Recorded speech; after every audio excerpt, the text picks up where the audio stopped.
It's made an Australia plan could ruin our future, and the RBA's approach to taming inflation could ruin our present. So there's a bit to get around today. That's the economic quagmire we seem to be stuck in at the moment. If you're looking at all of the news headlines around the place at the moment, there's no one better to get us out of it than the unconventional economist and founder of macro business, Leith Van Onslow. That's a big introduction. You're going to get us out of this trouble.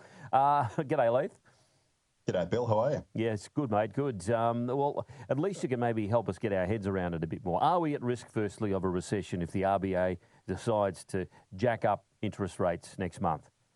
Oh, 100% we are. Look, I'd argue we already are in a recession. So once you strip out Australia's 2.5% population growth, our per capita GDP, so that's, the economic growth in per person terms, which is what matters, has fallen by 1.3%.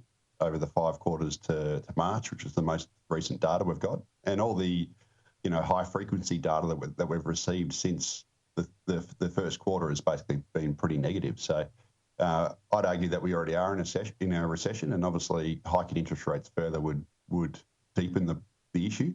And I'd also argue that the economy is not as strong as some of the figures suggest. So, for example, we got a data last week saying that we had a 4.1% unemployment rate. That's a little bit misleading because all of Australia's jobs growth in the past year has basically been in the government-aligned sectors. That's like the NDIS related. Mm-hmm. And the private sector has added virtually 0 jobs, and actually hours worked in the private sector have actually fallen. Or it's called the market sector, but it's basically the private sector. So the private sector economy is incredibly weak.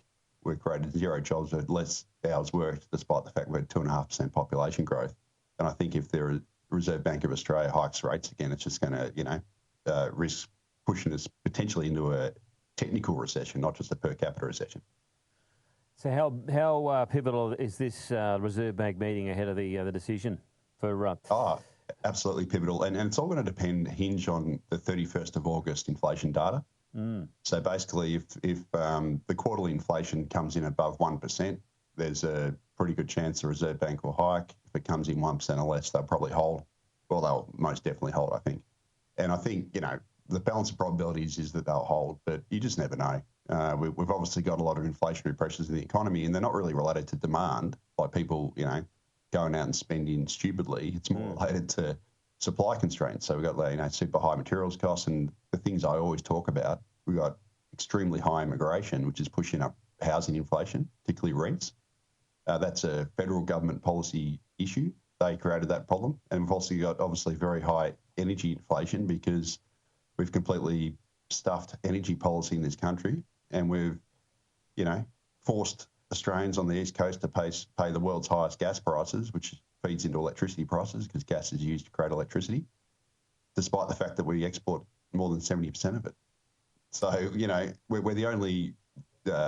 East Coast Australia is the only jurisdiction in the world that's a major gas exporter that doesn't have a domestic reservation policy. And as a result, we pay absurdly high prices. We've engineered an energy shortage, which means that pushes up energy prices, gas and electricity, which raises cost of living, raises inflation, and sending manufacturing broke. It's bizarre. I suspect you've just answered a question on text here from Shane that says, if you could please ask Leith, I reckon you've completely answered it, as I know economists, but most of our issues seem related purely to supply-demand issues, especially electricity and housing. Housing is tough long-term. Electricity could be reduced if we could use more of our gas and stop trying to victimise our vast fossil fuels. Are we crazy or what? Yeah, absolutely. Look, it's pretty much government failure that's created this issue. And unfortunately, the government shirks all responsibility, and then it's pushed over to the Reserve Bank of Australia, which has one tool to manage inflation, which is interest rates. It's very blunt. And those interest rates only directly impact around 1/3 of Australians with owner-occupier mortgages. So you're smashing 1/3 of Australians with owner-occupier mortgages to try and get inflation down on behalf of everybody, instead of the federal government doing its job and managing the economy properly and reducing immigration sharply, because we cannot build enough houses, we cannot build enough infrastructure to keep up. It's very obvious. That's why we've got a rental crisis, as well as fixing the energy market, which it has created by, approving all these Gladstone LNG terminals about a decade ago. It was the Rudd Gillard government that did it, without any domestic reservation policy. And we've basically let a foreign-owned gas cartel take control of our gas. It's literally sending our gas to China and Japan, selling it at prices that are cheaper than what we pay. And we're actually sending so much gas to China and Japan that those countries are re-exporting our gas because they got too much of it. Oh, right. And they're re-exporting it for profit. And as a result, we're starving ourselves and we're paying some of the world's highest gas and electricity prices, which is pushing up inflation. It's just absurd. We need that's infuriating when you hear it. What does Michelle Bullock do then? Based off what you said, it's the only tool she's got. Does she obviously knows what's going on, as you do. So what does she do? Does she sit on her hands and go, no, we're not going to put them up because she knows the impact of that? Well, yeah, I mean, she's caught between a rock and a hard place. The thing that always frustrates me about the Reserve Bank of Australia, maybe it's because the governor's on over $1 million salary, so they don't want to speak up, but they never, I understand they've only got one tool, and I don't blame them for it. But they've got one blunt instrument, and they're expected to manage the economy with that one blunt instrument, which is ridiculous. The federal government needs to do its job. But what it should be doing is it should be coming out publicly in its statement saying, calling on the federal government to fix these areas. Well, the Dave from Cannon Hill's got a question, almost a follow-up question there about the view on. I think we know your view on the Greens gas policy, and the reaction of Madeleine King on this. Oh, absolutely appalling, Madeleine King. We call her the Mad King at Macro Business. It's absolutely disgusting. So Madeleine King has publicly praised Western Australia's gas reservation policy multiple times, saying it's delivered, abundant gas to Western Australians. It's cheap and affordable gas, blah, blah, blah. The Greens came out, and, to their credit, I'm no fan of the Greens. I think they're hypocrites in a lot of areas, but they came out earlier in the week and they basically backed a domestic reservation policy for East Coast Australia, which is an absolute no-brainer. Again, we're the only place in the world that doesn't do it, right? It's a no-brainer. And basically an Australia First policy. And then Madeleine King came out and said, oh, no, that will raise sovereign risk and that will endanger our, energy provision to countries in Asia. And, we need to be a reliable, low-cost supplier to those countries. It's like, hang on, Madeleine, you are an Australian politician. You are representing Australia. Your priorities should be here first. Exactly, Australia first. And I quite honestly, this might be strong words, but I think she's a traitor because you should be looking after Australians first before you look after, Chinese consumers, for example, and Chinese residents. It's like, this is our gas. We're exporting over 70% of it. We don't have enough in the East Coast. That's pushing up our gas and electricity prices, leading to stubbornly high inflation. It's setting our manufacturers broke. We need that gas here first. And just as a counterpoint, America now is the world's biggest LNG exporter, so gas exporter in the world. It overtook us, a year or so ago. We're now at roughly equal second with Qatar. And yet Americans pay $2.50 gigajoule for that gas US, which is about $4 Australian. Us, on a good day on the East Coast, we pay $12, and on a bad day, we pay $25. So we pay 3 to 5 or 6 times what Americans pay for their gas. And the only difference is that America has an America First policy whereby they are required to supply Americans first at cheap regulated prices. So they use sort of cost plus regulation, which is used everywhere for utilities. And as a result, Americans are the biggest exporters, and they also got cheap gas, which makes their manufacturing competitive. Us, we are one of the world's biggest exporters, and we don't do that. And as a result, on the East Coast, we pay some of the world's highest prices. It's absolute treasonous from our politicians. It's dumb. Why don't they see it? Why aren't they changing this?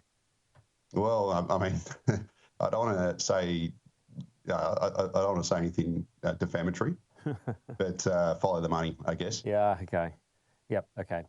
Let's switch over to the Productivity Commission now. They've been scathing about the Albanese government's Future Made in Australia plan. Are they right? Have they got these criticisms right?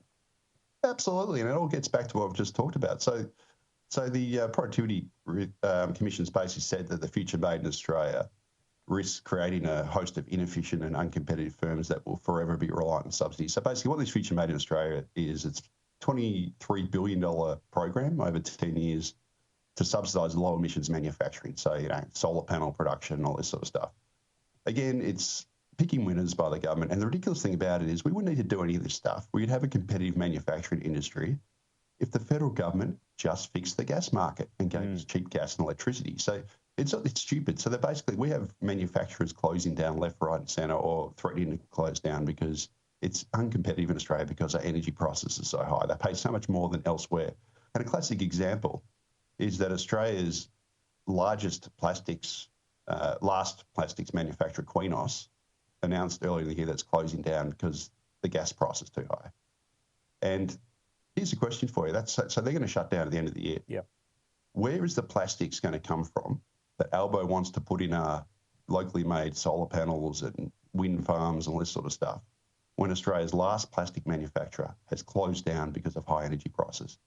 We're going to have to import it from China. And then so effectively all we're going to become is a expensive assembly hub for these sorts of things, which only exists because the federal government is throwing money at it. Throwing money, propping them up, and it'll be ongoing handout the whole time to get to survive. The solution here, Bill, simply deliver us cheap energy by reserving our gas for domestic use, regulate it at a simple cost plus pricing. So all that means is that if it costs $3 to pull it out of the ground, you can only charge $4. So you get a 33% markup. That's basic cost plus regulation that's used everywhere in the world for electricity markets and gas markets and any kind of utilities. It's what everywhere uses. And then, voila, we'd fix our energy crisis. We'd have cheap gas. We'd have cheap electricity as well because gas sets the electricity price. Yeah. And then we'd have a competitive manufacturing industry, or at least a more competitive manufacturing industry. Instead, we have the smallest manufacturing share in the OECD, and it keeps shrinking because we've got high energy costs. It's just back to front. David, the listeners have got across this morning at Manly West. He says we can't have a U-beauty revival of our manufacturing industries without reliable, affordable base load power. He's singing from the same song sheet you're on, Leith. And we can't have that by switching off coal-fired generators before we replace the lost capacity. Renewables will never do it, and the Bowen model has excluded all forms of reliable power generation. In short, we're on a hiding to nothing. Yeah, we are. I mean, look. In theory, we could switch off the coal. We could basically copy what America's done. So America is basically transitioning away from coal very quickly. But what America's done is it's basically replacing its coal burners, its coal-fired power, with gas turbines. Yeah. They can do that because they've got cheap gas. We could do the same thing. We could literally replace our coal, fairly quickly if we built out our gas turbines, if we had cheap gas to do it. But we need cheap gas. And the reason why gas is so important, it is the absolute bedrock of the energy transition, is because it's the only source of fuel that you can turn on and off at a whim. Yep.